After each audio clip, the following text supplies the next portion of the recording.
म्हणाले हे आमचे, एकनाथ शिंदे म्हणले हे आमचे, उद्धव ठाकरे म्हणले हे आमचे.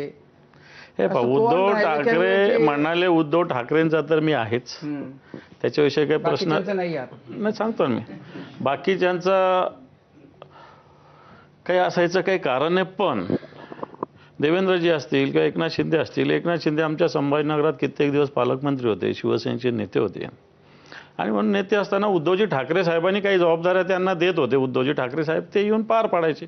आता पार पाडायचे तर पार पडत असताना आम्हीच त्यांचे हात असायचो, आणि म्हणून त्यांच्याशी चांगले संबंध राहिले. देवेंद्रजी आता भले मुख्यमंत्री असतील, पण त्याच्या आधीसुद्धा सातत्यानं एक त्यांच्याशी, आता माझी निवडणूक असेल, त्याच्या आधीचा काळ असेल, मी सातत्यानं त्यांच्याही संपर्कात राहण्याचा प्रयत्न केला. आणि आताही जनतेचा कोणता विषय असेल तर मी डायरेक्ट कित्येक वेळ देवेंद्रजींना फोन करून, पत्र लिहून जर सांगितलं, तरी मला असं वाटतं जे जनतेच्या इंटरेस्टचे विषय आहेत, काही चुका झालेल्या असेल सरकारकडून, तर त्यांनी प्रांजळपणे कबूल करून ते फुलफिल करण्याचा प्रयत्न केला आहे. पण म्हणजे असं